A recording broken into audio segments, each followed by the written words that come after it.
ప్రభు బల్లాలో మనము పాలు పుచ్చుకునే ముందు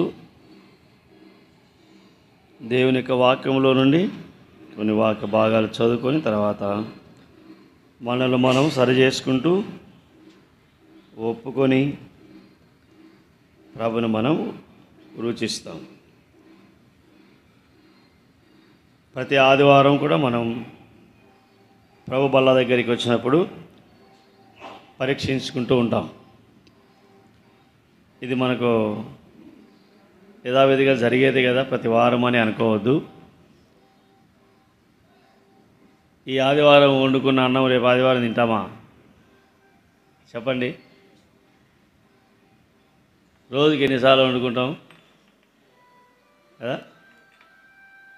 కొంతమంది పొద్దున్నే పని పెట్టేవాళ్ళు అయితే ఉదయం వండి సాయంత్రం కూడా అదే పెట్టినట్టుగా వండుకొని పోతారు. 2 పూటలు, ఒక పూట వండుకొని 2 పూట్ల తింటారు, 3 పూటలు తింటారు, మధ్యాహ్నం కూడా అక్కడ తింటారు. కానీ ఇళ్ళ దగ్గర ఉండే వాళ్ళైతే ఫ్రెష్గా ఆ పూటకు చేసుకొని తింటారు. దేనికి ఆ తినేది? మన శరీరము ఆరోగ్యవంతంగా ఉండాలని, బలముగా ఉండాలని కదా, అలా చేసుకొని తింటారు. అదే సమయంలో దేవుని యొక్క వాక్యము కూడా ప్రతి దినము, ప్రతి వారము, ప్రతి కూడికలో దేవుడు మాట్లాడుతూ వచ్చినప్పుడు వాక్యానుసారంగా మనము ప్రార్థించడం, ఆరాధించడం, సరి చేసుకోవడం, తిని త్రాగడం, ప్రభు శరీరాన్ని, అది మనకు ఒక నియమం. మన ఆత్మీయ జీవితాన్ని బలపరచుకోవడానికి దేవుని యొక్క వాక్యమే మనకు ఆహారం.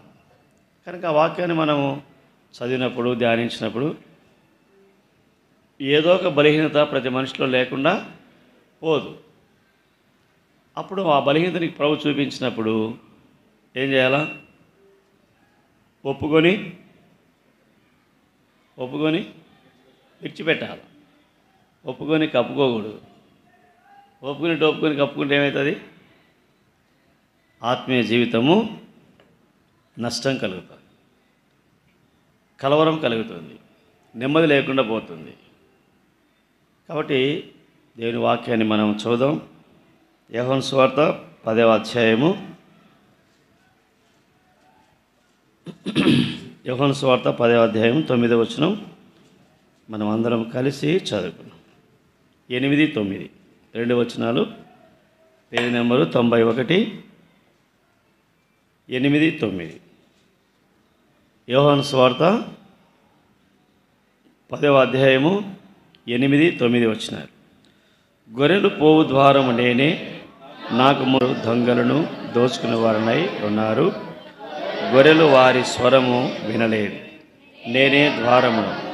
నా ద్వారా ఎవడైనా లోపల ప్రవేశించినలా వాడు రక్షింపబడిన వాడై లోపలికి పోవచ్చు, బయటికి వచ్చుచు మేత మేయిచుండును.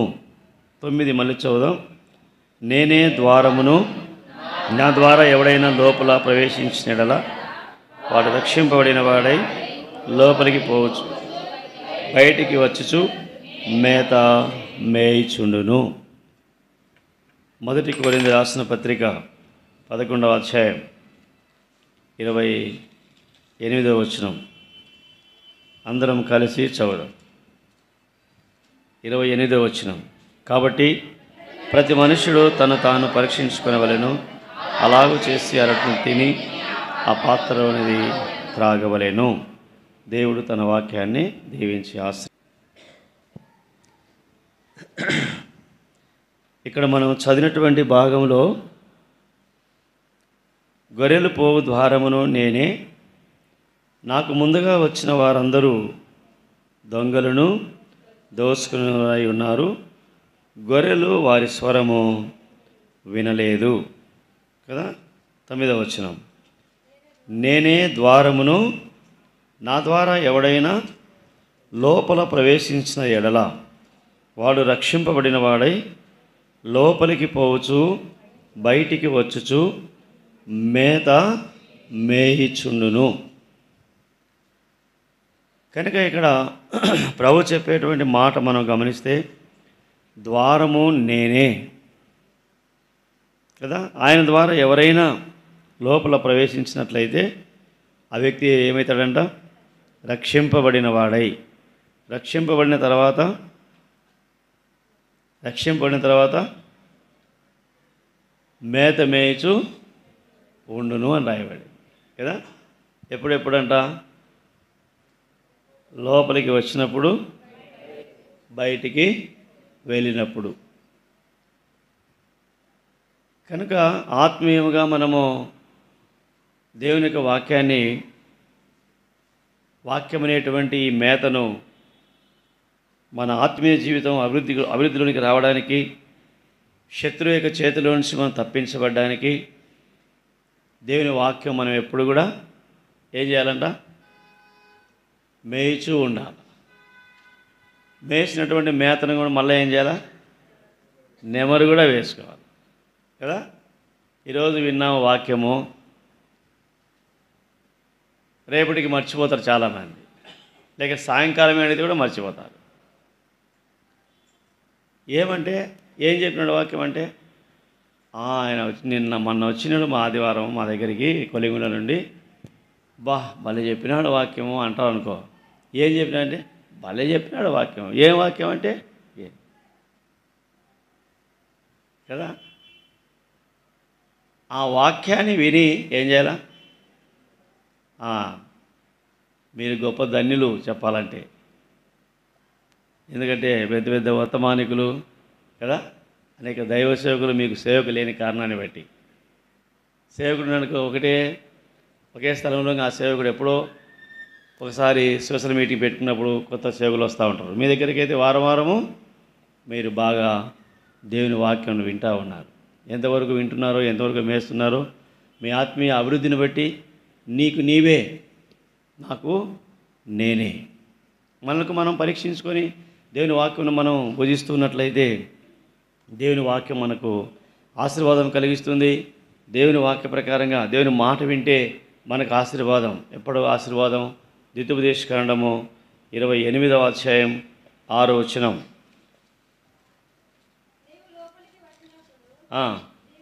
నీవు లోపలికి వచ్చినప్పుడు దీవింపబడుదువు, వెలుపలికి వెళ్ళినప్పుడు దీవింపబడుదువు. ఎప్పుడు? మొట్టమొదట వచనం ఉంది, నీవు నీ దేవుడైన యెహోవా మాట శ్రద్ధగా విని నేను నీకు ఆజ్ఞాపించుచున్న ఆయన ఆజ్ఞలను అనుసరించి నడుచుకుని నీడలా నీ దేవుడైన యెహోవా భూమి మీద ఉన్న సమస్త జనముల కంటే నిన్ను హెచ్చించును. నువ్వు లోపలికి వచ్చినప్పుడు దీవింపబడతావు, వెలుపలికి వెళ్ళినప్పుడు దీవింపబడతావు. నీకు ఎక్కడున్నా దేవుని యొక్క ఆశీర్వాదం నీకు రావాలంటే నువ్వు లోపలికి వచ్చినప్పుడు, బయటికి వెళ్ళినప్పుడు ఏం చేస్తూ ఉండాలా? ఆయన ద్వారా లోపలికి వచ్చినాం, ఆయన మనల్ని రక్షించినాడు, ఆయన మన పాపానికి ప్రాయశ్చిత్తం కలిగించినాడు, లోకమును గూర్చి, నీతిని గూర్చి, పాపమును గూర్చి, తీర్పును గూర్చి మనల్ని ఒప్పించినాడు పరిశుద్ధాత్మ దేవుడు. లోపల ప్రవేశించినాం, వెలుపలికి వెళ్తున్నాం, లోపలికి వస్తూ ఉన్నాం. లోపలికి వస్తూ వెలుపలికి వెళుతూ ఏం చేయాలంట? మేత మేయిచుండును. ఆ మేత మన ఆధ్యాత్మిక జీవితానికి ప్రియమైన సోదరి పుష్టిని కలిగించేది, సంతోషం కలిగించేది, ఆనందం కలిగించేది. మధురమైనటువంటి వాక్యము మనము ధ్యానించినప్పుడు, విన్నప్పుడు చాలా ఆత్మీయంగా మనము ఎదగలుగుతాం. వాక్యాన్ని విన్నప్పుడు విని తర్వాత మనం వాక్యం చదవకుండా, దాన్ని ధ్యానించకుండా, అలాగనే దేవుని మాట వినకుండా, దేవుని ఆశీర్వాదం కావాలంటే ఎక్కడి నుంచి వస్తుంది ఆశీర్వాదం? అవునా కాదా? నువ్వు నా మాట వింటే నేను నిన్ను ఆశీర్వదిస్తా అన్నాడా? నువ్వు వినని వినకపోని నేను నిన్ను ఆశీర్వదిస్తా అన్నాడా? చెప్పండి. నువ్వు వినకపోయినా ఆశీర్వదిస్తా అన్నాడా? మనం వినము చాలాసార్లు దేవుని ఆశీర్వాదం మనకు కావాలా అనుకుంటాం. ఏమో దేవుడు నాకు మేలు చేయలేదు, దేవుడు నాకు మరి ఎంత ప్రార్థన చేసినా, ఎంత నేను దేవుని మందిరానికి ఎంత నమ్మకంగా ఉన్నా, నమ్మకంగా ఉన్నావు, వస్తున్నావు, పోతున్నావు. నువ్వు దేవుని మందిరానికి నమ్మకంగా వచ్చి పోవడం కాదు, దేవుని వాక్యానుసారంగా దేవుని మాట విని ఆ వాక్యమును భుజించి ఆ వాక్యం నుండి సారాంశాన్ని నువ్వు గ్రహించి అనేకులకు మాదిరిగా నువ్వు జీవిస్తూ వచ్చినప్పుడు దేవుని వాక్యాన్ని భుజిస్తూ వచ్చినప్పుడు, వాక్యానుసారంగా జీవించినప్పుడు అది కష్టం కానీ, నష్టం కానీ, శ్రమ కానీ, బాధ కానీ ఏదైనా సరే ప్రభు కొరకు నువ్వు నిరీక్షించి ప్రభువును ఎదురు చూస్తూ వచ్చినప్పుడు దేవుని ఆశీర్వాదం నీ వెంట వస్తుంది. నువ్వు దేవుని మాట వింటూ ఆయన వెంట పోతే నీ వెనక ఆశీర్వాదము వస్తుంది. వింటున్నామా? మేత మేస్తున్నామా? మందిరానికి వచ్చినప్పుడు మేస్తున్నామా? 3 పూట్ల మేస్తామా లేదా? 3 పూట్ల మేస్తాం బాగా రుచిగా చేసుకొని. అది మన శరీరానికి కావలసిన ఆహారం. అది ఆత్మ కావాల్సినటువంటి ఆహారము దేవుని యొక్క వాక్యమే. లోపల ప్రవేశించినావు, రక్షింపబడినావు, సంతోషమే. బాప్తి సాక్ష్యం ఇచ్చినావు, సంతోషమే. మేత మేయిచు ఉన్నావా? లేక నీ అవిధేయతను బట్టి అనేక ప్రభుదినాలు నువ్వు నిర్లక్ష్యం చేసి మందిరానికి రాకుండా, ఒకవేళ మందిరానికి వచ్చినా కూడా నీ ఆత్మీయ జీవితం సరి చేసుకోకుండా, బల్లాలో పాలు పుచ్చుకొనకుండా నువ్వు ఇంటికి వెళ్ళిపోతా ఉన్నావా? చాలా సందర్భాలు చాలామంది అలాగా బల్లాలో చేయవేయకుండా వెళ్ళేటువంటి వారు ఉన్నారు. ఎందుకు? దేవుని వాక్యం కొన్నిసార్లు కఠినంగా మనల్ని హెచ్చరించినప్పుడు నెక్స్ట్ వీక్ చూద్దాంలే, అప్పుడు సరి చేసుకొని తిన్నాంలే అని వెళ్ళిపోయేటువంటి వారు ఉంటారు. లేరా? మీ దగ్గర లేరేమో కానీ చాలా స్థలాల్లో నేను చూస్తూ వచ్చిన. చూడడమే కాకుండా మా పని అదే, మేము హెచ్చరించేటువంటి పని. మళ్ళీ ఫోన్ చేసి కానీ, తర్వాత వాళ్ళ ఇంటికి వెళ్ళి కానీ దర్శించినప్పుడు అప్పుడు వాళ్ళు చెప్పేటువంటి దాన్ని బట్టి వాళ్ళు కొంచెం ఆదరించి చెప్పి మళ్ళీ మేము వస్తూ ఉంటాం.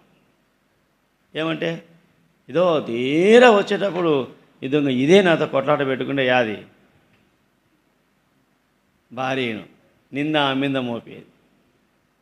ఏమ్మా ఎందుకు కొట్లాడుతున్నామంటే, నేను వద్దని చెప్పినానే పనికిమాలోనికి ఆదివారం మటన్ దేవాకని తెచ్చినాడు, అది చేయలేదు, నన్ను కొట్టినాడు. ఇది పంచాయతీ. ఇక్కడికి వస్తే వాక్యం వింటే ఇంకా బల్లాలు చేయడానికి మనసాక్షి ఒప్పదు. కాబట్టి బహు జాగ్రత్తగా ఉండాలి. ఆదివారం పులగము చెనక్కాయ పచ్చడి చేసుకుని తిన్నా పర్వాలేదు, కానీ దేవుని మందిరాన్ని నిర్లక్ష్యము చేయి. ఈరోజు చెప్పినటువంటి వాక్యం రేపు నీకు దొరకదు. ఈరోజు చెప్పినటువంటి వర్తమానం మళ్ళా ఆదివారం నీకు రాదు. ఒకవేళ వేరే వాళ్ళు విన్నవాళ్ళు చెప్పినా నీకు అర్థం కాదు. కాబట్టి రక్షింపబడిన వాడవై లోపలికి పోవచ్చు, బయటికి వచ్చుచు మేత మేయిచుండును. ఆ మేత నీ యొక్క ఆధ్యాత్మిక జీవితానికి మరి తృప్తినిస్తుంది, ఆనందం కలిగిస్తుంది, ఆశీర్వాదం కలిగిస్తుంది. చూడండి, ఇర్మియా గ్రంథము త్వరగా మళ్ళా వర్తమానం ఉంది. ఇప్పుడు 3వ వర్తమానం. కొంత సమయం ఉంది, మళ్ళా చదవండి. 16వ వచనం, ఇర్మియా గ్రంథం 15వ అధ్యాయము, పేజీ నెంబరు 640. నీ మాటలు నాకు దొరకగా నేను వాటిని భుజించి తిని, సైన్యములకు అధిపతి యెహోవా దేవా, నీ పేరు నాకు పెట్టబడిన గనుక నీ మాటలు నాకు సంతోషమును, నా హృదయమునకును ఆనందమును. ఏంటి? ఏం చేసినాడినా? దొరికినాయంట మాటలు కదా. నీ మాటలు నాకు దొరకగా నేను వాటిని నేను భుజించి తిని, అనగా ఆధ్యాత్మికంగా మేతను మేస్తూ ఉన్నాడు. ఆ వాక్యం ఉన్నటువంటి మధురాన్ని, ఆ వాక్యం ఉన్నటువంటి మరి సత్యాన్ని తాను గ్రహించగలుగుతూ ఉన్నాడు. తన ఆత్మీయ జీవితాన్ని తాను అలవర్చుకుంటూ ఉన్నాడు. ఆ మాటలు దొరికినప్పుడు నేను వాటిని భుజించి తిని, సైన్యములకు అధిపతి యెహోవా దేవా, నీ పేరు నాకు పెట్టబడిన గనుక నీ మాటలు నాకు సంతోషము, నా హృదయానికి ఆనందం కలిగిస్తూ ఉంది. ప్రియులారా, నీకు సంతోషం కలగాలంటే, నీకు ఆనందం కలగాలంటే, సంపూర్ణంగా నీవు ప్రభులో నువ్వు వర్ధిల్లుతూ రావాలంటే మంచి మంచి పక్షపచ్చ వరమానాలు చేసుకొని తిని తృప్తిపడడం కాదు. శ్రమలో, కష్టంలో, బాధలో, ఇబ్బందులు అన్ని సమయాలలో దేవుని వాక్యాన్ని ఆధారం చేసుకొని వాక్యాన్ని నువ్వేం చేయాలా? ఆ మాటలు ఏ సమయంలో దొరుకుతాయో, సంఘ ప్రార్థనకు పోతే ఏ మాట దొరుకుతుందో, బైబిల్ స్టడీకి పోతే ఏ మాటలు దొరుకుతాయో, ఆరాధనకు వెళ్తే ఏ మాటలు దొరుకుతాయో, బలవర్తమానంలో ఆధ్యాత్మికంగా నేను ఎదగడానికి ఏ మాటలు అయితే దొరుకుతాయో, అది నాకు ఆత్మీయ ఆహారముగా, అది నా ఆత్మకు ఆహారముగా నేను దాన్ని భుజించినప్పుడు నా హృదయానికి, నా ఆత్మకు నాకు సంతోషము, నా హృదయానికి ఆనందం. ఇర్మియా గురించి మనకు బాగా తెలుసు. ప్రియమైన సోదరి, తన జీవితం అంతా కూడా ప్రలాపమే. ఇర్మియా అంటే ప్రలాపించడం. ప్రియులారా, దేవుడు ఇర్మియాకు చెప్పినాడు, నువ్వు వివాహం చేసుకోవద్దు కదా, చెప్పినా లేదా? నువ్వు వివాహము చేసుకోవద్దు, నా కొరకు నువ్వు జాగ్రత్తగా అనేకులకు ఇశ్రాయేలు ప్రజలకు నువ్వు వాక్యం ప్రకటించని చెప్పి దేవుడు చెప్తే, తాను ప్రభు కొరకు నాదిరిగా చేయబడి దేవుని సేవ చేస్తూ వచ్చినాడు. దేవుని వాక్యం తనకు దొరికినప్పుడు, దేవుడు తనతో మాట్లాడినప్పుడు, అది తన జీవితంలో తను ఆహారంగా తీసుకుని దాన్ని భుజించేటువంటి వాడుగా ఉన్నాడు. భుజించినప్పుడు తనకు సంతోషం కలిగింది, తనకు ఇంకా ఏం కలిగింది? ఆనందం. హృదయం అంతా తనిసిపోయింది.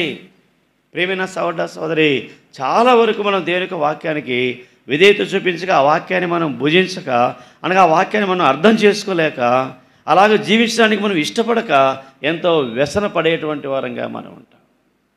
యెహెజ్కేలు గ్రంథము 3వ అధ్యాయము, యెహెజ్కేలు 3వ అధ్యాయము, ఆయనకు దొరికినప్పుడు దేవుడు ఆయనతో మాట్లాడుతూ వచ్చినప్పుడు ఏం చేసినాడంట? 1-3 వచ్చినారు. మరియు ఆయన నాతో ఇలాగ సెలవిచ్చెను, నరపుత్రుడా, నీకు కనబడిన దానిని భక్షించుము. ఏమంట? ఈ గ్రంథమును భక్షించి ఇశ్రాయేలు వద్దకు పోయి వారి కూడా ప్రకటన చేయి. నేను నోరు తెరవగా ఆయన ఆ గ్రంథమును నాకు తినిపించను. చదువుమా. నరపుత్రుడా, నేనిచ్చు ఈ గ్రంథమును ఆహారముగా తీసుకొని దానితో నీ కడుపు నింపుకొనమని నాతో సెలవీయగా నేను దాన్ని తీసుకొని భక్షించి తిని అది నా నోటికి తేనెవలే కదా. ఒకసారి తిమోతి అంకుల్ వాక్యం చెప్తున్నప్పుడు ఆయన చెప్తా వచ్చినాడు. ఆయన పరిచర్యలో ఒక స్థలంలో పనిచేసేటప్పుడు నల్గొండలోనే ఎక్కడో ఇట్లా వాక్యం చెప్తూ దేవునికి వాక్యాన్ని, ఆ గ్రంథాన్ని మనం తినాలా అని చెప్పినాడంట. ఆ గ్రంథాన్ని మనం తినాలా. రోజు మనం తింటే ఎంత భక్షిస్తామో, ఎంత తింటామో అంత మనకు ఆరోగ్యం కలుగుతుంది అని ఆత్మీయ ఆరోగ్యం గురించి ఆయన చెప్తే, ఒక సహోదరి చదువురాదంట పాపం. ఇంటికి పోయి మొత్తంగా ఆదికాండం మొదలుకొని ప్రకటన బట్ట దినామిని చింపుకొని తినిందంట. 3-4 బైబిల్ అయిపోయి చేసేదంట. 3 రోజులకు బైబిల్ అయిపోయి చేసి కడపంతా కుట్టుబట్టు ఆసుపత్రికి పోయి, అదేంటే గడ్డమారి కోచ్ అన్ని పేపర్లు ఉన్నాయి, బైబిల్ ఉన్నాయి, హాస్పిటల్లో ఉందని నాకు అంకుల్కి చెప్తే పోయి, ఏమక్క బాగానే ఉన్నది నిన్న మొన్నటి వరకు అంటే, అన్న మొన్న ఆదివారం నువ్వు వాక్యం చెప్పినావు కదా, నేను ఆ గ్రంథాన్ని నువ్వు తినమన్నావు కదా, దాని అంతా నేను నువ్వే కదా చెప్పింది తినమని అని శేగుని మీద కోపగించుకుంది. తెలియదు చాలామందికి. ప్రేమైన సోదరి, చూచే ఉత్త అట్ట ఉంది అంట బైబిల్, లోపల బైబిలే లేదు. ప్రియమైన సోదరి, ఈయన ఏమంటున్నాడు? నీవు ఆ గ్రంథం తీసుకొని భక్షించుము, ఈ గ్రంథమును భక్షించి ఇశ్రాయేలు వద్దకు పోయి వారికి ప్రకటన చేయి. వాక్యాన్ని నువ్వు భక్షించి అనగా దాన్ని తిని, దాన్ని అన్వయించుకొని, దాన్ని ధ్యానించి, దాని హెచ్చరికలు దాన్ని తీసుకొని ఆ మాటలు ఇశ్రాయేలు కొరకు నువ్వు ప్రకటించమని చెప్తే ఆయన తీసుకున్నాడు, తిన్నాడు, ఆయన తినిపించెను అని కూడా రాయబడింది. దేవుడు కూడా మనకు తినిపించేటువంటి వాడుగా ఉంటాడు. నువ్వు ఎప్పుడైతే ధ్యానించాలని కూర్చుంటావో దేవుడే నీకు భుజింపజేస్తాడు, దేవుడే నీకు జ్ఞానం కలిగిస్తాడు, దేవుడే నీకు ప్రియమైన సోదరి నీ ఆత్మను ఉల్లసింపజేసి నీకు సంతోషం కలిగించి నీ హృదయానికి ఆనందం కలిగించి నువ్వు ఇతరులకు వెళ్ళి ప్రకటించడానికి ఈ ఆహారముగా తీసుకో. ఇది ఆత్మ సంబంధమైన మేత. ఇది అందుకే ఎవడైనను నా ద్వారా లోపల ప్రవేశించినట్లయితే, ద్వారము నేనే, నా ద్వారా ఎవడైనా లోపల ప్రవేశించినట్లయితే వాడు లోపలికి వచ్చుచు బయటికి పోవచ్చు. అప్పుడేమరే మేత మేయిచుండును. ఇర్మియాకు దొరికినప్పుడు ఆయన భక్షించినాడు, భుజించినాడు. ఈయనకు యెహెజ్కేలుకు చెప్తూ వచ్చినప్పుడు ఆయన భక్షించడానికి సిద్ధపడడు, తిన్నాడు. దేవుడు కూడా ఆయనకు తినిపిస్తూ ఉన్నాడు. తినిపిస్తూ వచ్చినప్పుడు వాక్యం ఎట్లుందంటే ఆయనకు కదా. దావీదు అంటాడు 19వ అధ్యాయము 9-10 వచనంలో. దావీదు ఇంకా బాగా అక్కడ ఏమి రాస్తాడంటే, యెహోవా యందైన భయము పవిత్రమైనది, అది నిత్యము నిలిచినది. యెహోవా న్యాయ విధులు సత్యమైనవి, అవి కేవలము న్యాయమైనవి. అవి బంగారు కంటేను, విస్తారమైన మేలిమి బంగారు కంటేను కోరదగినది. తేనె కంటేను, జుంటి తేనె దారుల కంటేను మధురమైనది. తేనె కంటే తీపైనది ఏది కూడా లేదు. తేనె కంటే తీపైనది, తేనె కంటే మధురమైనది దేవుని యొక్క వాక్యమే. వాక్యానుసారంగా మనము చదివితే ప్రియ సోదరి, అది మన జీవితానికి ఆనందం కలిగిస్తుంది, సంతోషం కలిగిస్తుంది. మన కడుపునకు, మన నోటికి అది ఎట్టుంటుందంట, మధురముగా, తేనె వలె మధురముగా ఉంటుంది. తేనె కంటే మధురమైనది ఏది కూడా, అంతకంటే మధురమైనది దేవుని యొక్క వాక్యము. వాక్యానుసారంగా జీవించకుండా చాలామంది వాక్యం కూడా తన యొక్క అవిధేయతను బట్టి, తన యొక్క బలహీనతను బట్టి, ఏమయ్యా నువ్వు ఇలాగ ఉన్నావు తప్పు కదా అంటే, దాని అంతా బైబిల్లో తప్పులు చేసిన వాళ్ళు ఎంతమంది ఉన్నారో వాళ్ళందరినీ ఏరుకొని పెట్టుకుంటాడు.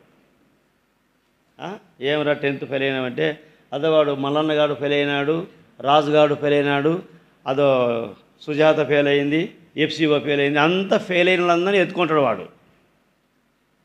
నువ్వు ఎందుకైనావురా ఫెయిల్ అంటే వాడు చెప్పాడు, నేను సరిగా రాయలేదు, మ్యాథ్స్ సరిగా రాయలేదు, ఇంగ్లీష్ నేను సరిగా, అదే ఫెయిల్ అయినా, టఫ్గా వచ్చింది. ఇంకా కొంతమంది బాగా నేర్చుకుని బాగా టఫ్గా వచ్చింది, నేను రాయలేకపోయినా అని సులభంగా తప్పించుకుంటారు అన్నమాట. సంవత్సరం అంతా ఏమి చదివినావు నువ్వు టఫ్గా రాను? కనీసం పాస్ మార్కుల కన్నా చదవలేదా ఒక సంవత్సరం?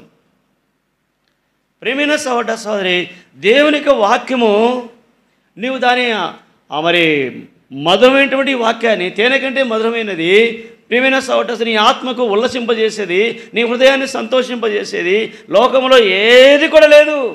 బంగారు కంటేను, విస్తారమైన మేలిమి బంగారు కంటేను దేవుని వాక్యము కోరదగినది. తేనె కంటేను, జుంటి తేనె దారుల కంటేను. తేనె ఏంది, ఇంక జుంటి తేనె లేనిది? తేనె అంటే ఇంకంతా ఒకటే కదా, అవునా కదా?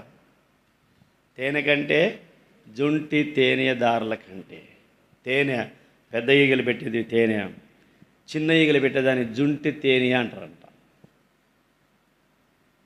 జుంటి తేనె, చిన్న ఈగలు పెట్టే జుంటి తేనెలు, ఇంకా చిన్న ఈగలు కూడా ఉన్నాయంట. నాకు తెలియదు కానీ మీకు తెలిసిన తేనె పెట్టే ఈగలు తెలిసిన చిన్నవి, అది దోమమైన ఉంటుందంట ఈగ. ఎంత అది పెట్టేదంత ఒక బొట్టు నీళ్ళమైన తెట్టే పెడతాదంట. నాకు కూడా తెలియదు కానీ శ్రీశైలం పోయినా అవన్నీ అడవులు కదా, ఆ అడవులలో వీళ్ళు సెన్సోళ్ళు అక్కడ మందిరానికి వస్తారు సున్నిపేటకు. వాళ్ళు ఒకసారి అంత చిన్న బాటల్లో కొంత తీసుకుని వచ్చారు. దాదాపుగా ఒక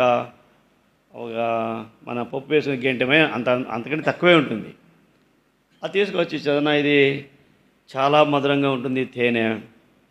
ఈ తేనె నాలుక మందం ఉంటుంది పిల్లలకు, మాటలు సరిగా రావు చూడు. ఒక పుట్టినది మొదలుకొని 3 నెలల పిల్లల నుండి 5 సంవత్సరాల వయసు వరకు ఆ తేనె తింటే వాని నాలుక పలసంగా అవుతుందంట, మాటలు బాగా వస్తాయని చెప్పాడు. దేవుడు ఇచ్చేటువంటి ఆ మధురమైనది దాని ఈగ ఎంతుంటుందన్న అంత చిన్న తెట్ట కంటే దోమ కంటే ఇంకా సన్నగా ఉంటుంది. అది ఎక్కడో త్వరల్లో త్వరలు ఉంటాయి కదా, ఆ త్వరలలో పెట్టుకుంటుందంట. అది చాలా విలువైంది, అది చాలా ఖరీదైనది నా అని చెప్పినాడు ఆయన. ఇక్కడేమంటున్నాడు దావీదు? బంగారు కంటేను విస్తారమైన మేలిమి బంగారు కంటేను కోరదగినది.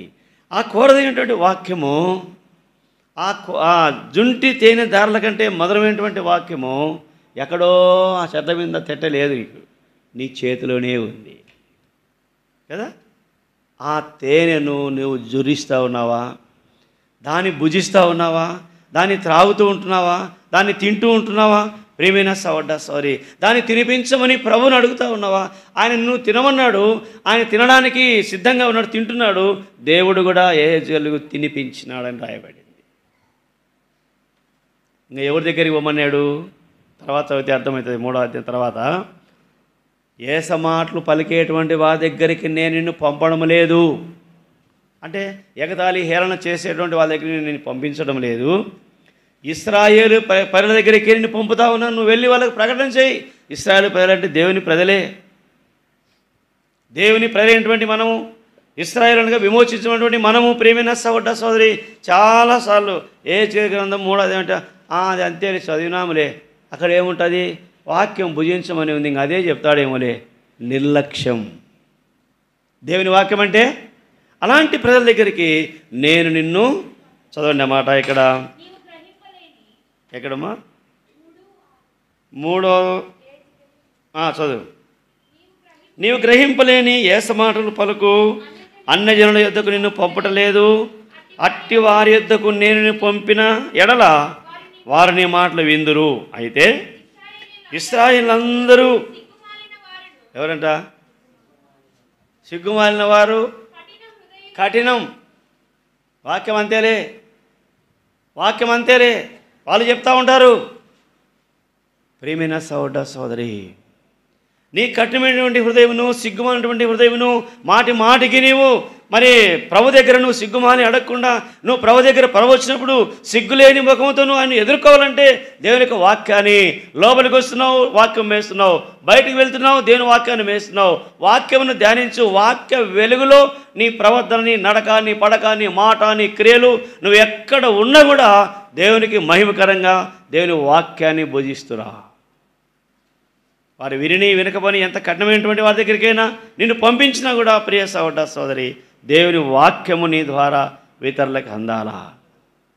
దేవుని వాక్యం ఇతరులకు అందాలా. అది నువ్వు తింటే కదా ముందు కదా. మనం భుజిస్తే దాని మధురం మనకు తెలిస్తే, దాని టేస్ట్ మనకు తెలిస్తే ఇతరులకు మనం చెప్పగలం. ఇప్పుడు కొంతమంది చెప్తా ఉంటారు, గుంటకల్లోకి పోతే ఇదిగో పలాని హోటల్కి వెళ్తే అక్కడ టిఫిన్ సెంటర్ అది బాగుంటుంది టిఫిన్ అంటారు. లేక పలాని హోటల్కి వెళితే అక్కడ బిర్యానీ, కుండ బిర్యానీ, దమ్ బిర్యానీ కదా, బొంగు బిర్యానీ, రకరకాల బిర్యానీలు వచ్చినాయి. ఇవంతా మంచి టేస్ట్ ఉంటుంది. అక్కడ 10 రూపాయలు ఎక్కువైన రేటు పదన్నా అని పోతామా లేదా? నిన్ను చూసినప్పుడు ఇతరులు నీవు వారి మధ్యలో ఉన్నప్పుడు నీ మాటలు విని అతని దగ్గరికి వెళితే, అతని ఇంటికి వెళితే, అతని వెళ్ళేటువంటి మందిరానికి వెళితే అక్కడ సంపూర్ణంగా దేవునికి వాక్యం చేత మనం ఆశీర్వదించబడతాం. నెమ్మది కలుగుతుంది, సంతోషం కలుగుతుంది, ఆనందం కలుగుతుంది అని నువ్వు వాళ్ళకి చెప్పగలవు. నువ్వు రుచించినట్లయితే వాళ్ళకు నువ్వు చెప్పగలవు. మా దగ్గరికి రా, బేతేలుకు రా, దేవుని వాక్యం విను, దేవుని యొక్క సత్యాన్ని నువ్వు గ్రహించు, అది ఎంత ఆనందం సంతోషం కలిగిస్తుందో నువ్వు విను అని చెప్పి వాళ్లకు నువ్వు చెప్పగలవు. నువ్వే తినకపోతే తింటేనే అది ఉడికిందా లేదా, టేస్ట్ ఉందా లేదా, ఉప్పు సరిపోయిందా లేదా అని మనకు అర్థమయ్యేది. దేవుని వాక్యము, ఇంకా వాక్యమును ఎలాగ మనం తినాలంటే చదవండి. 63వ అధ్యాయము దావీదు కీర్తనలు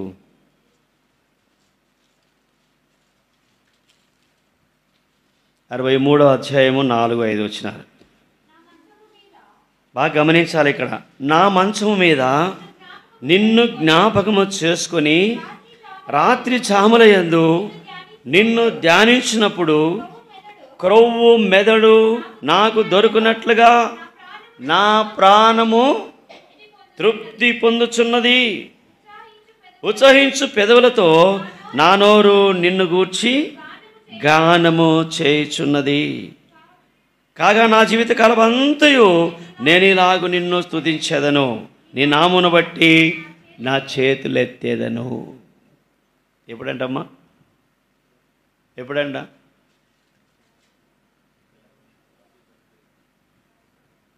మొత్తానికి రాత్రులు ప్రార్థన చేసుకున్నాడరా?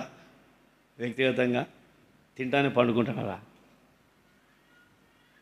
తింటానికి నిద్ర వస్తుంది, సంవత్సరం నవ్వుతున్నాడు. కడుపుండా తింటానే నిద్ర ఖచ్చితంగా వస్తుంది, రాదా? మత్తు ఆహారం మనం భుజిస్తేనే మనకు మత్తు అన్నమాట, నిద్రపోతాం. అప్పుడు దేవుని ఆత్మ లే, కొంతసేపు ప్రార్థన చేసుకో, అప్పుడే పడుకుంటున్నామని పరిశుద్ధాత్మ జ్ఞాపకం చేస్తూ ఉంటాం. పరిశుద్ధాత్మ జ్ఞాపకం చేసేప్పుడు శరీరం ఏమంటుంది?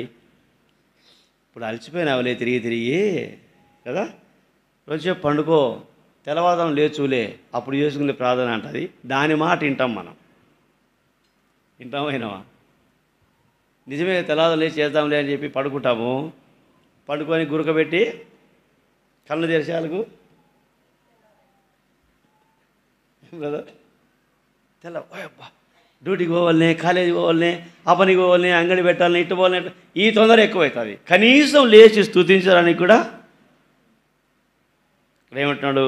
నా మంచం మీద నిన్ను జ్ఞాపకం చేసుకొని రాత్రి చామలయందు నిన్ను ధ్యానించినప్పుడు క్రొవ్వు మెదడు నాకు దొరికినట్లుగా నా ప్రాణము తృప్తి, తృప్తి, ఆనందం, సంతోషం, మధురము నీకు ఎక్కడ దొరుకుతుంది అంటే దేవుని వాక్యాన్ని నువ్వు ధ్యానించినప్పుడు.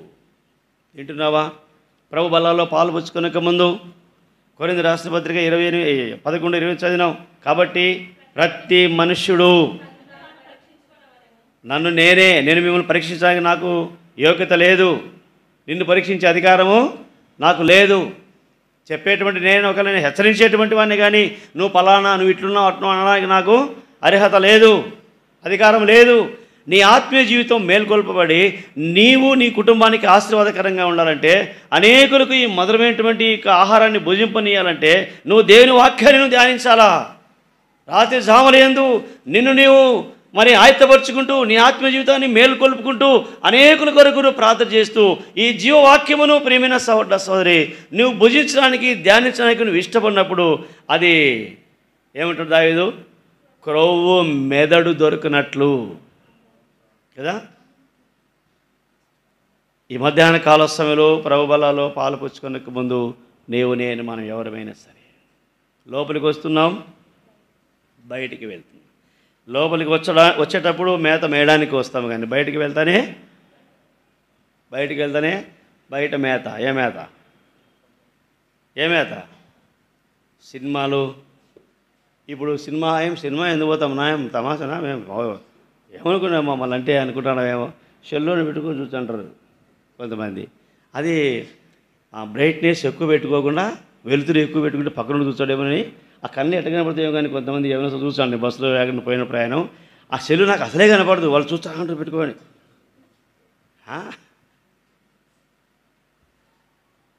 పోనీ సిస్టర్స్ ఏమనుకోకండి, ఇంటికి పోతానే ఏంది టీవీ ఆన్ చేస్తారు, కరెక్ట్గా టయానికి బువ్వను అన్నమని తినరేమో, కానీ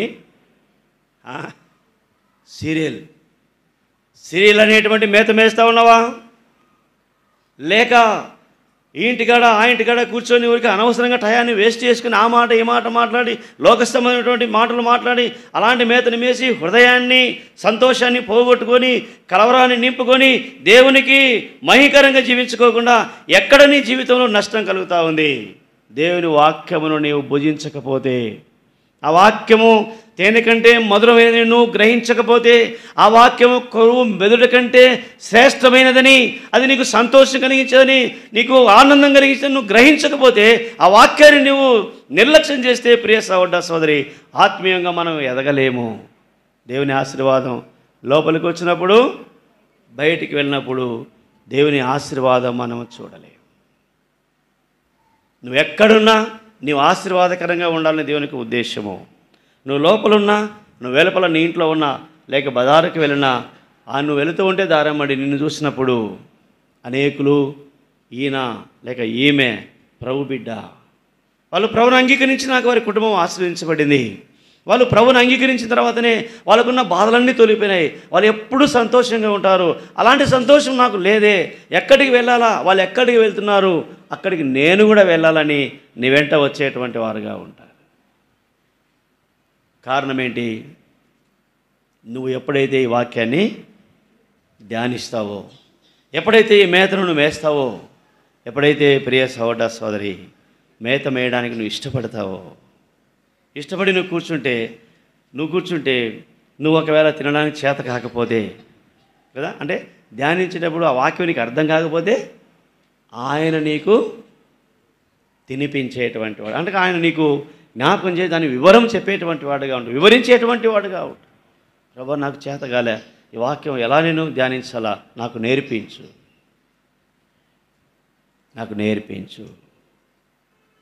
మేస్తున్నామా? మనల్ని మనం ఏం చేయాలా? మనల్ని మనం పరీక్షించుకొని పరిశోధించుకొని ప్రభు బల్లాలో మనం పాలుపంచుకో. నిజమే ప్రభువా, నీ వాక్యంలో ఉన్న మధురము రక్షించబడిన, లోపలికి వచ్చిన, బయటికి వెళ్తున్నా, వింటున్నా, చదువు వచ్చినా తర్వాత నేను చదవలేకపోతున్నా, తర్వాత నేను ధ్యానించలేకపోతున్నా, తర్వాత నీ వాక్య వెలుగులో నన్ను నేను మరి భద్రపరచుకోలేకపోతా ఉన్న కారణం నా బలహీనతనే, నా అవిధేయతనే, నా సోమరితనమే. దయచేసి నన్ను క్షమించు.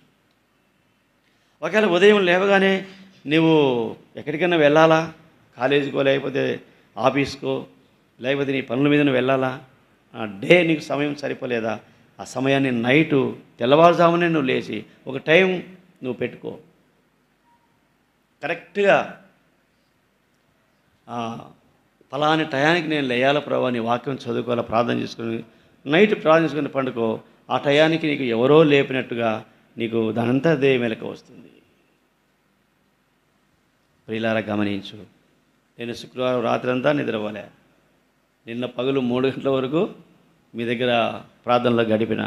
3 గంటలకు 3:30 గంటలు పడుకుంటే 5 గంటలకు 4:45కు మరలా మెలక వచ్చింది. అప్పుడు అంటే వెంటనే అన్నకు ఫోన్ చేసిన, నాయకన్న వాళ్ళ ఇంటికాడికి పోరా అని. అన్న అనుకున్నాడంట, పడుకొని నిద్రపోనిలే, మన నైట్ నిద్ర లేదు కదా, కొంచెం మరి అలసిపోయింటలే అనుకున్నాంట. దానిలే అన్న, నేనైతే ముందే లేచి ఆయనకు ఫోన్ చేసిన, నువ్వు పడుకో ఉంటావు అనుకుని అన్న అంటే. సరే, రాత్రి మీటింగ్ అయిపోయింది, పడుకున్న లోపల 12 దగ్గర అయింది. మళ్ళీ 4:30 ఖచ్చితంగా మెలకు వచ్చింది.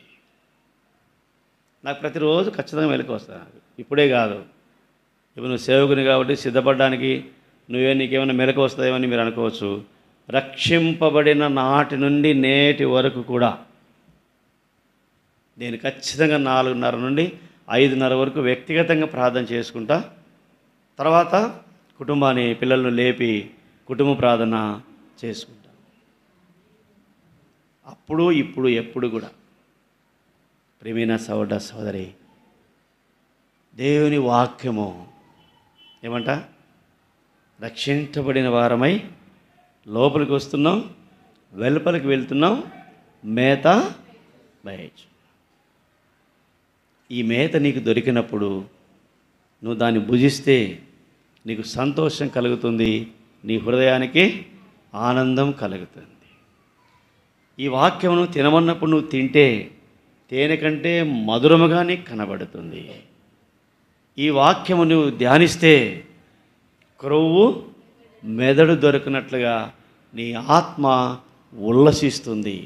ప్రభులో నువ్వు ఆనందిస్తావు. ఎలాంటి పరిస్థితుల్లోనైనా కూడా ప్రభువును నువ్వు గణపరుస్తావు. నిన్ను బట్టి ప్రియమైన సహోదర సోదరి అనేకులు ప్రభు దగ్గరికి రాగలరు. వస్తున్నామా? మేస్తున్నామా మేత? చాలామంది ప్రియమైన సహోదర సోదరి, దేవుని వాక్యం రాయబడింది. మన ప్రజలు ఏం చేస్తున్నారంటే, దేవుని ప్రజలు మేత దొరకగా వారి గురించి రాయబడింది. ఏమంటే వాళ్ళు దేవుణ్ణి మరిచిపోయినట్లుగా. హోషేయ గ్రంథం చూడండి, హోషేయ గ్రంథం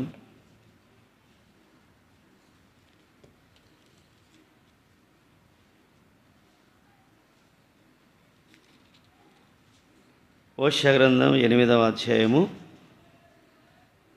13 చదువుమా. 13 నాకు అర్పింపబడిన పశువులను వధించి వాటిని భుజించుదురు. అటు బలుల యందు నాకును యెహోవాకు ఇష్టము లేదు. త్వరలో ఆయన వారి పాపములను బట్టి వారిని శిక్షించును.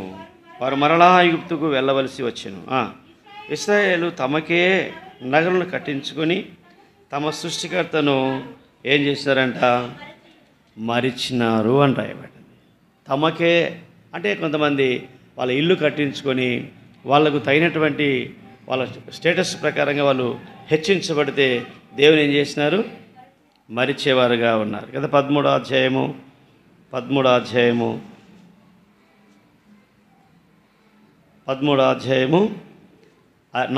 చదవండి. మీరు ఐగుప్తు దేశంలో నుండి వచ్చినది మొదలుకొని యెహోవానగు నేనే మీ దేవుడను. నన్ను తప్ప నువ్వు ఏ దేవుని ఎరగవు. నేను తప్ప రక్షకుడు కూడా లేడు. మహా ఎండకు కాలిన అరణ్యములో నిన్ను స్నేహించిన వాడను నేనే. తర్వాత వారికి మేత దొరకగా వారు తిని తృప్తి పొంది గర్వించి ఏం దొరికినప్పుడు ఇల్లు కట్టుకుంటే ఇల్లు దొరికితే మర్చిపోవడమే కదా. కొంతమంది బాడిగింట్లో ఉన్నప్పుడు ఆ ఇల్లు స్థలం కొన్నాం, ఇల్లు కట్టుకున్నాం, ప్రార్థన చేయని రిక్వెస్ట్ మీద రిక్వెస్ట్, స్లాబ్ వేసేటప్పుడు, పిల్లర్స్ చేసేటప్పుడు అన్నీ అది కట్టుకొని ప్రతిష్ట అయిపోతానే కదా. మన పితరులైనటువంటి జీవితాలు అలాగనే ఉన్నాయి. మన జీవితాలు కూడా కారణం ఏంటంటే బలహీనులం. మేత దొరకగా ఏమన్నారంట? మర్చిపోతున్నావా? మర్చిపోవద్దు. లోపలికి వచ్చుచు బయటికి వెళుతూ మేత మేయచ్చు. ఆ మేత ఎంత మధురమైనదో, ఆ మేత ఎంత శ్రేష్టమైనదో నువ్వు దాన్ని ధ్యానించి దానికి నువ్వు ఆత్మీయంగా దాన్ని భుజించినప్పుడు నీ ఆత్మీయ జీవితంలో ప్రభువును నీవు ఘనపరిచేటువంటి వాడుగా, ప్రభువును నీవు ఘనపరిచి. అందుకే ఇంకా రెండవసారి ఉపదేశిస్తూ ఇశ్రాయేలు ప్రజలకు చెప్తూ వచ్చినప్పుడు దేవుడు ఏమన్నాడు? మీరు మంచి ఇళ్ళను కట్టించుకొని మీకు బంగారు వెండి విస్తరించినప్పుడు మీరు నన్ను, ఆయనకు డౌట్ వచ్చిందన్నమాట. ఎవరికి? దేవునికి. మర్చిపోదురేమో, జాగ్రత్త. ద్వితీయోపదేశకాండం 8వ అధ్యాయం చదవండి. 8వ అధ్యాయం 10వ వచనం చదవండి. 9 నీ కరువు అనుకొనకుండా నీవు ఆహారము తిను దేశము, అందులో నీకు ఏ లోపం ఉండదు. అది ఇనుపరాళ్ళ గల దేశము, దాని కొండల్లో నీవు రాగి త్రవ్వి తీయవచ్చును. నీవు తిని తృప్తి పొంది నీ దేవుడైన యెహోవా నీకు ఇచ్చిన మంచి దేశమును బట్టి ఆయనను స్తుతింపవలెను. నేడు నేను నీకు ఆజ్ఞాపించు ఆయన ఆజ్ఞలన్నింటినీ, విధులను, కట్టడలను నీవు అనుసరింపక నీ దేవుని యెహోవాను మరిచి కడుపార తిని మంచి ఇల్లు కట్టించుకొని వాటిలో నివసింపగా నీ పశువులు నీ గొర్రె మేకలు వృద్ధి అయి నీకు వెండి బంగారములు విస్తరించి నీ కలిగినదంతయు వర్ధిల్లినప్పుడు నీ మనస్సు మదించి దాసుల గృహమైన ఐగుప్తు దేశంలో నుండి నిన్ను రప్పించిన నీ దేవుడైన యెహోవాను మరచెదవేమో. మరిచినావంటే ఏమవుతుంది? కింద ఉంది, ఇంకా నష్టాలన్నీ కింద ఉన్నాయి. జాగ్రత్త. ఇల్లు కట్టించుకొని వెండి బంగారు మరి వృద్ధి అయినప్పుడు, వర్ధిల్లినప్పుడు మనసు ఏమవుతుందంట? మదించంటే సోమరితనం కదా, బద్ధకం. బాగా అర్థమయ్యేది చెప్పాలంటే 9:30కు ఆరాధన టైం అంటే ఏమనుకుంటాము? 9కి లేచాము ఇంటికి ఆడుకున్నాం. కొద్ది ఆదివారం కదా, 9కి లేచేది. 9:30 కదా, 9:30కు పాట పాడ 3 పాటలు పాడతాడు. ఎంత అయితే టైము? 10 అవుతుంది. బైబిల్ స్టడీ, బైబిల్ వాక్యం చెప్పేటప్పుడు ఎంత పోవచ్చు అనుకుంటాము. ప్రార్థన అయిపోతుంది, పాటలు అయిపోతాయి, ఆరాధన వర్తమానం అయిపోతుంది కదా. ఏమంటుందని దేవుడు నిన్ను ఆశీర్వదించే కొలది, దేవుడు నిన్ను వృద్ధి చేసే కొలది, దేవుడు నిన్ను హెచ్చించే కొలది, నీకు వెండి బంగారంను విస్తరించే కొలది, ఒకవేళ నువ్వు మంచి ఇళ్లను కట్టించుకొని రకరకాలుగా ప్రభుని యొక్క విశ్వాసాన్ని బట్టి నిన్ను ఆశీర్వదించే కొలది ఏం చేయాలి? నువ్వు దేవునికి ఇంకా విధేయురాలవై ప్రభువును గణపరచు. ప్రభువా, ఇదంతా కూడా నీ యొక్క ఆశీర్వాదమే. ఎవరన్నారు ఆ మాట బైబిల్లో? ఎవరన్నారు ఆ మాట? ఇదంతా నీదే, మేము నీకు కొంత ఇచ్చినాము అంటాడు. ఎవరు చెప్పండి? ఎవరు ఆ మాట అనేది? దావీదు మహారాజు అంటాడు. దేవుని ఇంటి మీద ఆయనకున్నటువంటి మక్కువను బట్టి ఎంత సంపాదించినాడో, ఎంత సమకూర్చినాడో వాటన్నిటి విషయంలో ఆ దావీదు అంటాడు, ప్రియమైన సోదరి, నీ స్వసంపాద్యములో, అంటే నేను సంపాదించిన అనలే ఆయన, నీ స్వసంపాద్యములో నేను కొంత మీకు ఇచ్చున్నాము, నీకు ఇవ్వడానికి నేనెంతటి వాడను, నీ ప్రజలైనటువంటి వారు మేమెంతటి వారము అంటాడు. ఉందా లేదా వాక్యం? ఎప్పుడు చదివినారా? ఎక్కడుంది చెప్పండి. ఉంది అన్నారు కాబట్టి చెప్పాలా మీరే. మొదటి దినవృత్తాంతంలో మీరు చెప్పారు, మన సాయంత్రం అయితే మళ్ళీ నేను పోవాలా? చదవండి. మొదటి దినవృత్తాంతంలో 29వ అధ్యాయము చదువు 2, 3, 4 చదువు. నేను బహుగా ప్రయాసపడి నా దేవుని మందిరమునకు కావలసిన బంగారపు పనికి బంగారును, వెండి పనికి వెండినికి, ఇత్తడి పనికి ఇత్తడిని, ఇనుప పనికి ఇనుపను, కర్ర పనికి కర్రను, గోమేధికపు రాళ్లను, చెక్కుడు రాళ్లను, వింతైన వర్ణములు గల పలు విధములైన రాళ్లను, మిక్కిలి వెలగల నానావిధ రత్నములను, తెల్ల చలువరాయులు విశేషముగా విశేషముగా సంపాదించినాట.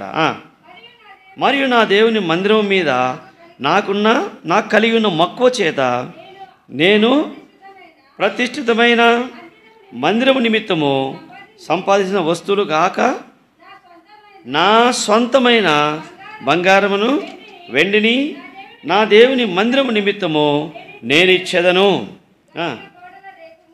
గదుల గోడల రేకు మూతలకు బంగారు పనికి బంగారును, వెండి పనికి వెండిని, పనివారు చేయు ప్రతి విధమైన పనికి 6,000 మనుగుల ఓపేరు బంగారము, 14,000 మనుగుల పుటం వేయబడినట్టు వెండిని, 6,000 మనుగుల ఒక్క మనుగు అంటే ఎంతమ్మా చెప్పండి? 12 గేయలా? మరి చరిత్రలో రాయబడింది దాకా ఒక్క మనుగు అంటే 2,38,000 తులాలంట.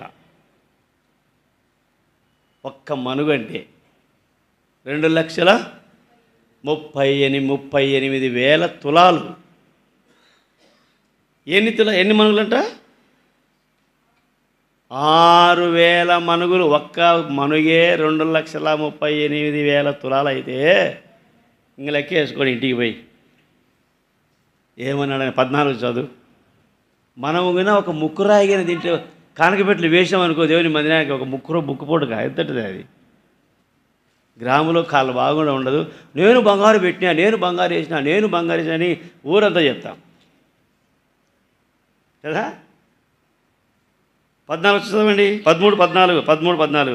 మా దేవా, మేము నీకు కృతజ్ఞతలు చెల్లించున్నాము, ప్రభావం గల నీ నామమును కొనియాడుచున్నాము. ఈ ప్రకారము మనపూర్వకంగా ఇచ్చు సామర్థ్యము మాకునుటకు నేనెంత మాత్రపు వాడను, నా జనులు ఎంత మాత్రపు వారు, సమస్తమును నీ వలనే కలిగిన కదా. నీ స్వసంపాద్యములో కొంత మేము నీకు ఎంతండి? ఎంత తగ్గింపు కదా. ఆయన రాజు సింహాసనం మీద ఉన్నాడు. ప్రియమైన సోదరి, దేవుని మందిరం ఉన్నటువంటి తన మక్కువ చేత తాను మరి ప్రజలతో అంతా సంపాదించినాడు, విస్తారంగా సంపాదించినాడు. అంతేకాకుండా తన సొంతమైనది కూడా మరి దేవుని మందిరానికి ఇస్తూ వచ్చినాడు. అన్నీ ఇచ్చి కూడా నా ప్రజలు ఈ ప్రజలు ఎంతటి వారు, ఇచ్చు సామర్థ్యం మాకున్నటకు నేనెంతటి మాత్రపు వాడను, నా జనులు ఎంత మాత్రపు వారు. నీ స్వసంపాద్యములో అంటాడు. దేవుడు మనకు సంపాదించి ఇచ్చినాడు. దేవుడు మనల్ని ఆశీర్వదించి, మనకు ఆరోగ్యం ఇచ్చి, మనకు జ్ఞానం ఇచ్చి, మనకు శక్తి ఇచ్చి, మన బలం ఇచ్చి, మనం చేసే ఉద్యోగము, పండించేటువంటి పొలము, మన కూలి కష్టము, వాటన్నిటిలో మిగిలించి మనల్ని ఆశీర్వదిస్తే మనసు మదించి వెండి బంగారము వృద్ధి అయినప్పుడు ప్రియ సోదర సోదరి దేవుని మరిచెదవేమో మరవద్దు. దేవుని వాక్యము ఏం చేయాలి? వాక్యం అనే మేత మేయచు. ఎప్పుడెప్పుడు? లోపలికి వచ్చినప్పుడు, మీ ఇంటికి వెళ్ళినప్పుడు, రాత్రి పండుకున్నప్పుడు, అవునా కాదా? అన్ని సమయాల్లో దేవుని వాక్యానికి ప్రాముఖ్యత ఇవ్వాలి. నీకు ఎంతన్నా ఉండు, విస్తారమైనటువంటి ఆస్తి ఉండు, నీ ఆస్తి నీకు ప్రాముఖ్యము కాదు. నీ ఆస్తి నీ ప్రాముఖ్యము కాదు. నీ ఆత్మ విలువ భూలోకం అంతా అమ్మినా కూడా సరే, అంత శ్రేష్టమైనటువంటి స్వాస్థ్యము పరలోకంలో నీకు ప్రభువుని సిద్ధపరిచినాడు. నీ ఆత్మను విమోచించడానికి తన ఆత్మను ఆ శిలువలో బలిగా అర్పించినాడు దేవుడు. ఆ దేవుని కొరకు నీవు దేవుని వాక్యమును భోజించటం మానద్దు. ఆ మాటలు దొరకగా నేను వాటిని భోజించుతుంది. ఈ గ్రంథము తినమన్నప్పుడు నేను ఆ గ్రంథమును భక్షించుతిని. నీ మాటలు నా మంచం మీద పండుకున్నప్పుడు నీ వాక్యము నేను ధ్యానించుతిని. అది నా హృదయానికి ఎటుదంట? తృప్తి, ఆనందం, సంతోషం. లోకములో ఎక్కడ లేదు. నీకు ఎంత బంగారు ఉన్నా, ఎంత మంచి ఇల్లు కట్టించుకున్నా, నీకు పశువులున్నా, పొలం ఉన్నా, నువ్వు వృద్ధి అయితే ఉన్నా, నీకు అందులో సంతోషం లేదు. ఎక్కడ సంతోషం? చూడండి, ఒక మాట చదువుతాం, ముగిస్తాం. నీకు నాకు ధన్యత ఏంటంటే మనం చూడక నమ్మినాం దేవుని. మొదటి పేతురు పత్రిక ముందు 7వ వచనం చదవండి, తర్వాత 8, 9 చదవండి. 7, 8, 9, 3 చదవండి. నశించిపోవు సువర్ణము అగ్ని పరీక్ష వలన శుద్ధపరచవలసింది కదా, దానికంటే అమూల్యమైన మీ విశ్వాసము ఈ శోధనలకు చేత పరీక్షకు నిలిచినదై యేసుక్రీస్తు ప్రత్యక్షమైనప్పుడు మీకు మెప్పు, మహిమ, ఘనత కలుగుటకు కారణమగును. మీరు ఆయనను చూడకపోయినను ఆయనను ప్రేమించుచున్నారు. ఇప్పుడు ఆయనను కళ్ళారా చూడకయే విశ్వసించుచున్నారు. మీ విశ్వాసం తగిన ఫలము అనగా ఆత్మరక్షణ పొందుచు చెప్పన సఖ్యమును మహిమాయుక్తమైన సంతోషము గలవారై.